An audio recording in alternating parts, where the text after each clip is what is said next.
Welcome to another deep dive with us. Today we're going to be looking at something that I think a lot of you guys are going to recognize right away. We're talking about personification. Yeah. You know, giving those human qualities to things that aren't actually human. You know, it's Yeah. like when you say the wind is whispering secrets or the sun is smiling down on you. Such a such a cool way of looking at the world, don't you think? I totally agree. And for you guys listening, understanding this idea of personification, it's honestly a lot more useful than you might think. It's not just some fancy literary thing. Yeah. It can really change how you see and how you describe things, Yeah. It can even help make stories and poems so much more lively and interesting for you guys. Right. It can even help you get those abstract ideas, the ones that are a bit tricky, like love or Wow. anger, It makes those things seem a little bit more real and a little bit easier to relate to. Totally. And to really get into all this, we've got a ton of great sources for this deep dive. Like we've got Personification Explained for grade 6. Oh, nice. And then all sorts of stuff online from BYJUS and Studio Binder and dictionary.com. And we are teachers, all kinds of places. It sounds like we did our research. And our goal today, super simple. We want to make sure that when you leave here, you've got a really clear idea of what personification is, how writers use it, and how you can spot it yourself when you're reading or listening to something. I like it. Clear and simple. Okay, so let's get into it. First things first. What exactly is personification? Okay, so basically personification is like giving human qualities to things that aren't actually human, right? It could be anything from actions like, smiling or talking to feelings like anger or joy, or even just ways of being that we usually think of as human. I gotcha. So you might read about the sun smiling down on you, or the wind whispering secrets, or even your computer just, not wanting to cooperate with you. Yeah, like our computers are definitely judging us sometimes. Right, like they have a mind of their own. Right. But the thing is, it's not meant to be taken literally, right? Right, exactly. The sun isn't actually grinning at you like a person. Right. It's a way of speaking. It's figurative language. We're not trying to say it's a fact. We're just trying to create a really vivid picture in your mind. It's just, a way to describe things in a much more powerful way than just stating the plain facts. Makes sense. So we've got the what. Now let's talk about where we actually see personification in action. And our sources, they had some really interesting examples, especially when it comes to books. Yeah. Books are a great place to see personification in action, especially children's books. Yeah. They use it all the time to help kids really understand and connect with the story. Take the giving tree, for example. That tree in the book, it actually says that it shook with joy. Oh, yeah. Now, obviously, a tree can't really feel joy the same way we do. Right. But you get this really strong sense of the tree's happiness. Like it makes you feel something, right? Totally. Like even the one and only Ivan, you've got the gorillas being described as dreamers, poets, philosophers. Yeah. These are very human roles. Yeah, It just adds another layer to how you see those characters. absolutely. It's like you start thinking about them in a more human way. Totally. And then you have something like The Day the Crayons Quit.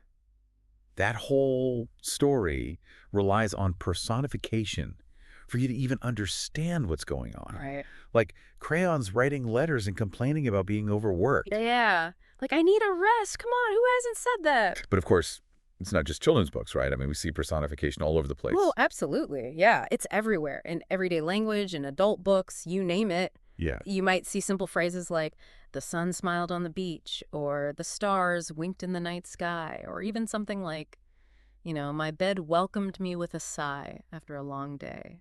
Ah, yeah. It's so nice to just melt into your bed after a long day. The best. And then there are those slightly more complex examples like the papers were always running away in the wind, or the trees were shaking their arms in the storm. They create these really interesting pictures in your mind. Yeah, they really do. And even in more serious books, we found examples from The Handmaid's Tale, where a garden is described as breathing, Wow. and Animal Farm, where the windmill is given this feeling of relentless determination. So interesting. So, it's really cool to see how personification is used in all these different types of books to create different effects. Yeah. And I think what's really cool is how personification can be used in different ways depending on the type of writing. Like in children's books, it's often about making the story more relatable and engaging, to keep the kids interested. But in adult literature, it can be used to add layers of meaning and symbolism, to make you think a little bit more. Right. It's not just a simple trick. It's a way of adding depth to the story. Right. So we've covered books. Now, what about poems? Because our sources had some really cool examples from famous poems, too. Oh, poems are full of personification. It's a perfect tool for poets because they can create these really powerful images and feelings using just a few words. Take Wordsworth's "I wandered lonely as a cloud," for example. Oh, yeah. Those daffodils. He describes them as fluttering and dancing in the breeze and tossing their heads in sprightly dance. You can just see it, can't you? Yeah, that's so visual. I can practically see them. And it's amazing how just a few words can bring those flowers to life, right? Absolutely. And then you have Emily Dickinson's "Because I Could Not Stop for Death." Death itself is a character in that poem, you know? Yeah. It's this figure who kindly stopped for me. Oh, yeah, that's a good one.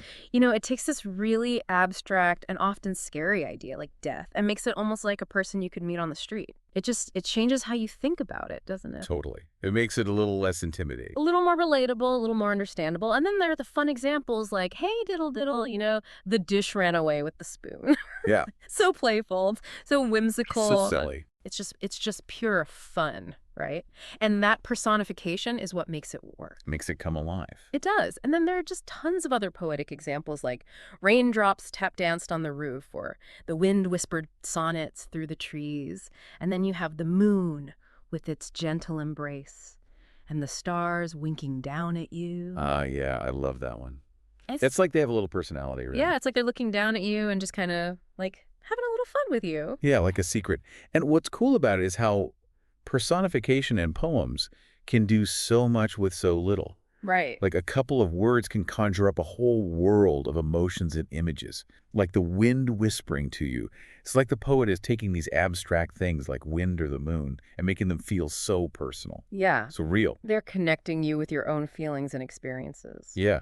So, okay, it's clear that personification is all over books and poems. Yeah. But what about just regular everyday language? We don't just use it when we're writing fancy stuff. Oh, you're absolutely right. We use personification all the time without even realizing it. Like, you might say, "My alarm clock yells at me in the morning." Obviously, your alarm clock doesn't have a mouth. It can't actually yell.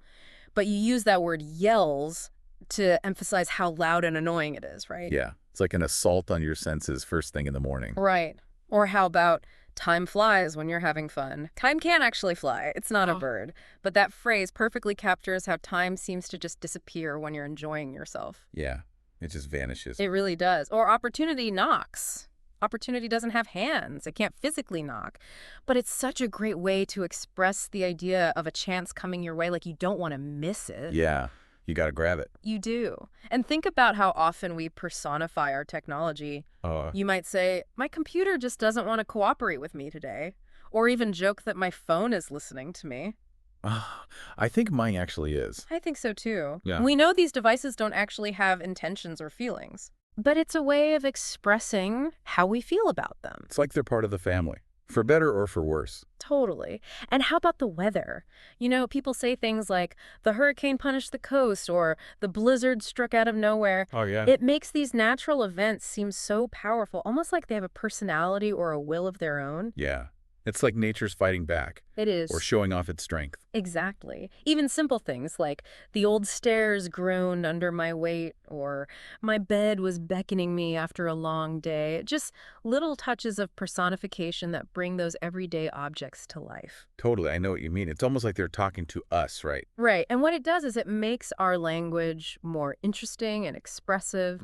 It helps us share not just the facts, but how we feel about things, you know? And marketers know this. It's why you see things like "the snack that smiles back." Oh, yeah. They're trying to make you feel good about their product. That's why they use personification. It's pretty clever when you think about it. Very clever. So, okay, it's clear that personification is everywhere. But why? Why do writers, and even just regular people talking, why do we use it so much? I think there are a few key reasons. Okay. First, like we've been talking about, it just makes writing a lot more descriptive and interesting, right? Right. The wind howled through the night. It paints such a vivid picture in your mind, so much more than just saying the wind was strong, you know? Yeah. It's like you can feel that wind, hear it, almost see it, you know, whipping through the trees. Like it's right there in the room with you. Exactly. It also helps us understand things that are hard to explain. Abstract ideas like "opportunity knocks." Oh, yeah. It makes these ideas more concrete, more relatable, you know? Makes sense. And it just makes stories and poems a lot more fun and engaging. It brings those non-human things to life and gives them personality, you know? Like they're not just objects, they're characters. Exactly. Uh, And, you know, it can even be used to set the mood, like a groaning house.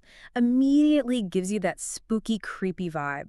It's all about the atmosphere you're trying to create. oh, that's so cool. So powerful, right? Yeah. And it's not just about making things scary. It can also be used to make you feel happy, sad, excited, anything. And it helps us relate to things better. Like if the sun is smiling down, you feel this warmth and happiness. Totally. It's like it's sharing in your joy. It is. It's like it's part of your moment. Yeah. And for kids, it can make learning about these abstract ideas so much easier, Yeah. like giving them human traits that they already understand. Absolutely. Makes it more accessible, right? Totally. So personification is this amazing tool for writers to play with emotions, create vivid images, and really connect with their audience. I love how you put that. It's a connection tool, isn't it? Yeah. And it's not just for fancy writers either. We all use it every day. Absolutely. Now, personification is a pretty straightforward concept, but sometimes people get it mixed up with other literary devices like anthropomorphism and similes or metaphors. It happens, and those are important distinctions to make. Yes. So let's take a look at those, just to clarify things a bit. Yeah. First, anthropomorphism. It's when you give non-human characters, like animals or objects, the ability to act exactly like humans. Think of Mickey Mouse. Wearing clothes, talking, driving a car. Living in a house. That's anthropomorphism, So hold on. So personification is giving human-like qualities. Anthropomorphism is giving full-on human behavior. Bingo, you got it. Okay. So if you read, the dog cried when its owner left, Okay. that's personification because crying is a human emotion. Mhm. But if you read the dog said, "I'm so sad you're leaving," Yeah. that's anthropomorphism because dogs don't actually talk, Right. at least not in English. Right. And our sources mention that anthropomorphism is more common in kids' stories and fantasy, like where animals talk and wear clothes and have jobs and all that. Right. Whereas personification is broader. It's everywhere. Okay, gotcha. What about similes and metaphors? How do they relate to personification? Okay. Similes and metaphors are all about making comparisons. Yeah. A simile uses like or as, so he runs like the wind, or her eyes are as bright as stars. Got it. A metaphor just says one thing is another thing, like life is a journey, or love is a battlefield. Yeah. And personification, well, it's actually a type of metaphor. Really? Yeah. When you personify something, you're basically saying that this non-human thing is acting in a human way, even though you know it's not literally true. Like when we say, the storm raged with fury, we're comparing that storm's power to human anger. So he's as strong as an ox is a simile. Yeah. He's an ox is a metaphor. Yeah. And the engine growled in protest is personification. You got it. Perfect examples. Okay, that's making more sense now. And it can get even trickier. You can have personification within a simile, like the alarm clock screamed like a banshee. Yeah. Screamed is personification there. Right. But the whole sentence is a simile. So yeah, they're all related, but personification has that unique focus on giving human-like qualities to the non-human world. Okay, so we've got a good handle on what personification is, where we find it, how it's different from these other things. Yeah. Now let's talk about all the different ways that writers use personification in their writing. I mean, there's so many options, right? Oh, there's so many creative ways to use it, and you'll see it everywhere once you start looking for it. Okay. Like take nature, for example. It's a classic. Oh, yeah, like the moon is smiling down at us. Exactly. Or the leaves are gossiping in the wind. Yeah. Or angry storm clouds gathered overhead.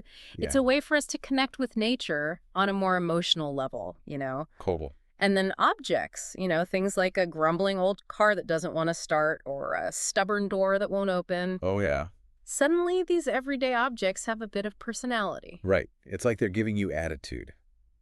They are. Like my printer, always giving me attitude. Printers are the worst for that. Yeah. And what about animals?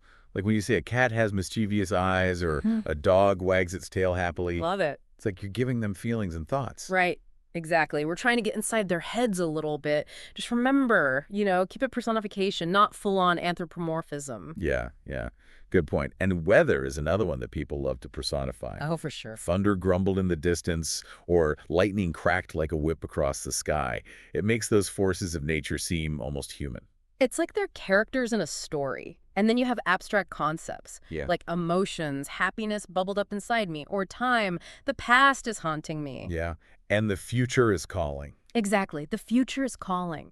It's a way to make these abstract ideas more relatable, more real. Totally. And there were also examples about communication, like Yeah. words whispered secrets on a page, Love it. or food and drink, like a cup of coffee beckoned me to take a sip, or the tea leaves danced in the hot water. Oh, that's so evocative. It makes you want a cup of tea right now, doesn't it? Yeah.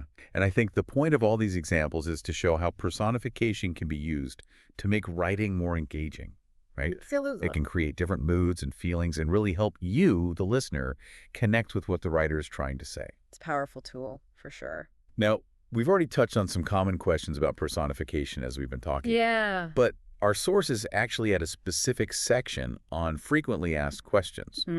So maybe it's worth going over a couple of those just to make sure everything is super clear. Sounds good to me. Repetition never hurts when you're learning something new. Exactly. So the first one, it's pretty basic, but sometimes it trips people up. Yeah. What does it actually mean to give something human qualities? Okay, yeah. Good question. It's about describing non-human things as if they can do things humans do. Right. Like have feelings, have opinions, make decisions. Basically anything we associate with being human. So how is that different from a regular description? Well, a regular description just tells you what something is. Personification tells you what it's like by comparing it to a human. Got it. So you might say, the wind is strong today. That's just a description. But if you say, the wind howled its anger through the trees, now you're using personification to really bring that wind to life, Yeah. to give it an emotion, a personality. Right. Makes it so much more impactful. It really does. And another question we see a lot is, can you personify animals? Well, yeah. And the answer is yes, absolutely. As long as you're focusing on giving them human emotions or qualities. Okay. The dog looks sad when its owner left. That's fine. Yeah. But if the dog starts having a conversation about its feelings, in English, then you're crossing over into anthropomorphism territory. Okay, that's a good distinction. And then the big question, I guess, is why do authors even use personification? Well, like we talked about, it makes writing more interesting, Right. more relatable, easier to understand. It just adds this whole other level to storytelling. They come alive. And the source also gave some nice, simple examples like clouds cried rain, or the old book whispered its secrets, or the flowers nodded their heads in agreement. Yeah, those are good ones. Simple but effective, Totally. And then there's the question of, how can you tell if something is personification? Well, the key is to look for words that describe human actions or feelings being used for non-human things. Right. If the sun is smiling or the wind is whispering, you've probably got personification going on. Bingo. And to really test this out, the personification explained for grade 6, source had this time to try section with examples. Oh. So the examples are the wind blew through the trees versus the wind whispered secrets through the trees. Then the dog barked loudly versus the dog grumbled about being left alone and the sun was bright versus the sun smiled down on the beach. I see where you're going with this. And the ones that use personification are the wind whispered secrets through the trees. Yes. The dog grumbled about being left alone and the sun smiled down on the beach. Correct. Because whispering, grumbling, and smiling, those are human actions. Nailed it. So hopefully that little exercise helped, clarify how to spot personification for yourselves. I hope so too. It's just about recognizing when those human traits are being applied to non-human things. Yeah. Well, that brings us to the end of our deep dive into personification. Alrighty. Wow, time really does fly when you're having fun. It does. And I think the biggest takeaway is that personification, it's more than just a literary trick. It's this powerful tool that can bring writing to life, make it more interesting, more vivid, and ultimately more relatable. I agree completely. So next time you're reading something or even just having a conversation, see if you can spot examples of personification. Pay attention to how it makes you feel and how it affects the way you understand what's being said. I love that. And I have one final thought for you guys, just something to think about. Okay. We've been talking about how we personify all sorts of things, cars, computers, storms, ideas. And I think that says something really interesting about us as humans. Like this tendency to see human qualities in everything around us. It's like we're trying to connect with the world on a deeper level, to make sense of it, to relate to it. Yeah, it's like we're looking for ourselves everywhere we go, even in the things that aren't human. Exactly. Right. And what I wonder is, what does that tell us about how you see and experience the world? Something to ponder, right? Yeah, totally. So much to think about. Well, thanks for joining us for another deep dive. We'll see you next time. See you later.